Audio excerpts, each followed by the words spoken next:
Okay, let me get this out of the way right now before you try to rip my head off in the comment section, okay? Kiki's Delivery Service is a great animated movie. Let me say that again for the people in the back. Kiki's Delivery Service, the fifth animated feature film from Studio Ghibli, is a great movie. It's just that out of all the super high quality stuff that we have seen so far up to this point in this marathon, this is my least favorite. Now, again, this is a great movie. I still am going to make this review super positive. But it does have some gripes and some flaws. And out of all 5 movies that I have seen so far up to this point, for those of you that are keeping track of what I've watched up to this point in this marathon, we've watched and reviewed Nausicaa, Castle in the Sky, Grave of the Fireflies, and My Neighbor Totoro. And now we are reviewing Kiki's Delivery Service. So, with all of that said, this is a great movie, but I have some problems with it. I'll do my best to explain this review, but I'm just going to say right now, do not attack me in the comment section, okay? If this is one of those movies that you think is like one of the best movies ever or anything like that, I can see why. If you think this movie plays things too safe, I can see why. Me, I'm kind of in the middle. It plays things too safe, but a lot like Totoro, it has this charm about it that keeps it from falling below greatness.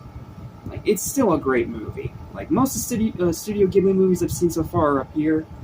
Kiki is, like, right here. It's, like, barely underneath everything else. So, welcome back to Animation Station, your sister for anything and everything animation, including some wild animated adventures from Japan, as well as TV and movies. I'm your host, Jackson Small. Welcome back to Ghibli Month. Welcome to my review of Kiki's Delivery Service. Positive, but may or may not be a little controversial. Just a fair warning. Here's my written review. It's pretty long and detailed. Let's dive in. The lighthearted cutesiness of Totoro continues into Ghibli's 5th animated feature film, for better and for worse at the same time. This is another great entry into their filmography. Don't even try to misquote me there. But out of all of what I've seen so far from this marathon, this is the weakest of the 5. And keep in mind, I've only seen and reviewed 5 of these movies so far, so there's a possibility maybe it could go up and down on the scales by the time we get all the way down to the last one, The Boy and the Heron. That's the last one out of all these Ghibli movies. When a young witch named Kiki leaves home to start her own delivery service in a new seaside town, she unknowingly flies into an adventure of responsibility, independence, and making lifelong choices. With her talking cat, Gigi, apologies if I'm mispronouncing names, again, I'm an uncultured idiot, the friendly, pregnant baker's wife, Ulsino, and a young boy, Tombo, by her side, she must find the courage to overcome both failure and her own self-doubt to continue her dream. The part that had me the most anticipated to watch this one right out the gate was without a doubt the voice cast. Not only because, for some reason, this 1988 film took until 2010 to get an English dub from Disney. I don't know how or why it took that long to get a dub. But also because the main character herself is voiced by none other than Kirsten Dunst. She was one of my favorite actresses growing up and was in so many movies I watched back then. Ranging from, of course, the iconic Sam Raimi Spider-Man trilogy where she was Mary Jane Watson, and the first live-action Mary Jane Watson for comic book movie history, through the fun, guilty pleasure Agent Cody Banks, a movie that I will only review if you want me to. So when I heard that she was the voice Disney chose for Kiki, I got incredibly excited to see her performance. Like, I freaking love Kirsten Dunst. She's an extremely talented, criminally underrated actress, and I loved her as Mary Jane Watson in Spider-Man. So, seeing her try voice acting was really exciting. And in my opinion, she is without a doubt the best part of the movie, delivering a wonderful voice acting performance that adds a ton of depth and memorability to Kiki, while also just sounding absolutely adorable. Like, Kirsten is adorable and amazing as the voice of Kiki in this movie. Like, Disney got the best possible celebrity that they could have gotten to voice this character for their English dub. A lot like the Fanning sisters from Totoro, but also nailing the few serious moments. She's a great actress is what I'm saying, and people need to stop underrating her. It's getting ridiculous. Even better is the stacked cast that surrounds her. And again, apologies if I mispronounce some of these names. I am an uncultured idiot. Janine Garofalo from Ratatouille as the painter Ursula. Phil Hartman from Jingle All the Way as the talking cat Gigi, and he's pretty friggin' funny in that role too. Added note.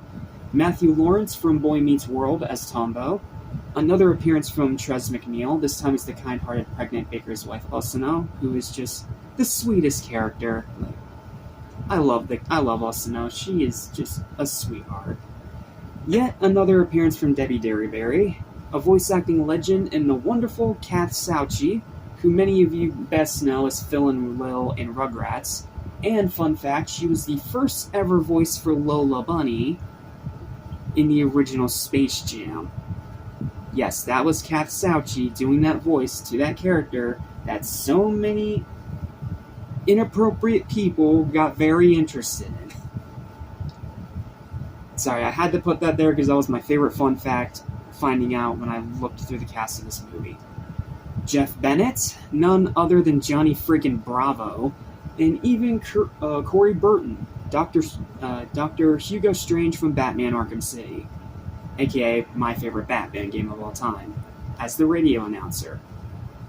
Then you add on the rest of the things helping it fly high, like the beautiful animation. Once again, Ghibli found a style and stuck to it, but they continue to find ways to make it feel different than their other movies despite having that same style. It's an art, is what I'm saying. Lighthearted tone, wonderful characters. I love the characters in this movie. Kiki, Tombo, Osano, Gigi, even like the mom and dad that are only there for like the first 5-10 minutes are just wonderful characters. Great runtime, solid morals about responsibility, a really, really cute ending, and delightful music that just adds to the experience. That's another thing that you may or may not be noticing in these Ghibli reviews. I praise the music a lot. And if I haven't, I apologize, and I'm reprimanding myself for that now. The music in these Studio Ghibli movies is absolutely sublime, and it fits every scene and every moment perfectly throughout all these movies that we've looked at so far. Now, if I had to pick my favorite soundtrack, it's probably Castle in the Sky up to this point. But Kiki's is still not to be slept on. It is a wonderful soundtrack. However, it's got some pretty big flaws too. Like I said at the beginning of this review, this is my least favorite of the 5 Ghibli movies that I've reviewed and seen so far. Remember, all of these are first-time watches, people. I'm making these reviews without having watched any of the ones that are coming up on the schedule. These are completely fresh views that I only compare what I've seen before, not what I've seen after. Just want to make that clear. The story, while it is an interesting spin on the witch story because it doesn't have, the generic, typical follow Hogwarts template shtick, it's just too simplistic.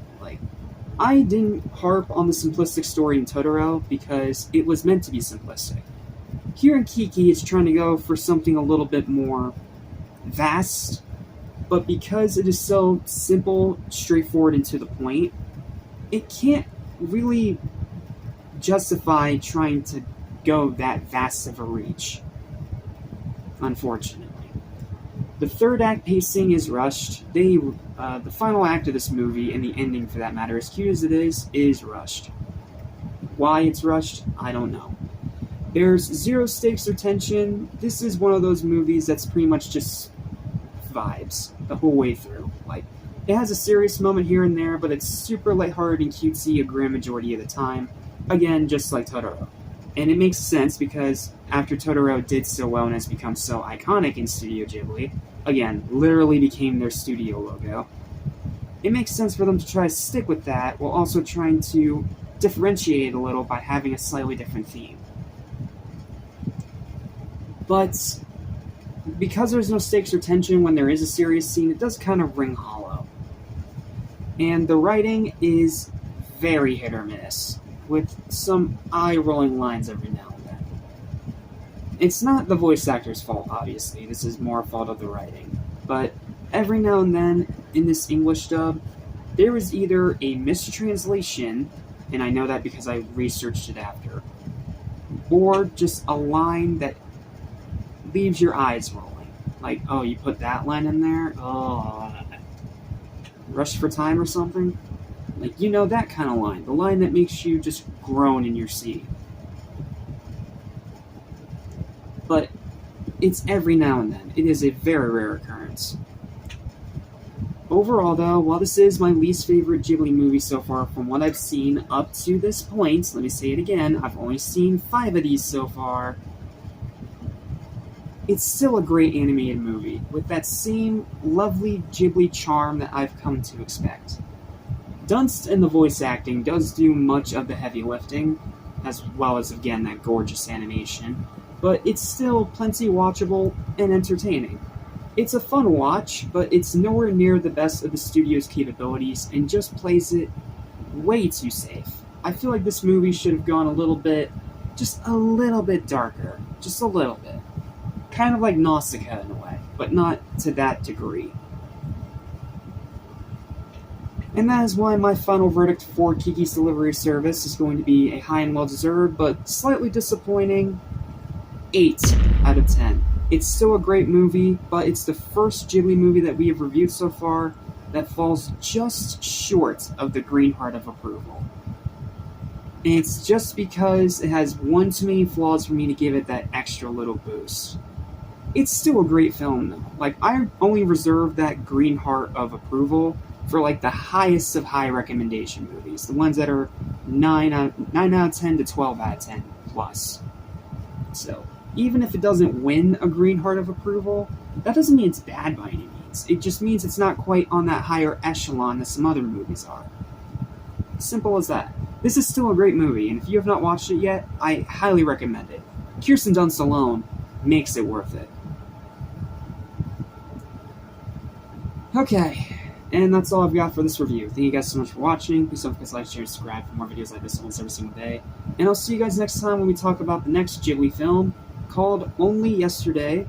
I have no clue what to expect, except for the fact that the English dub cast features a pre-Star Wars Daisy Ridley. Yeah, that's fascinating to say the least. But we'll talk all about it in the next review. See you next time, my fellow Ghibli lovers. Excited for what comes up ahead. Hey.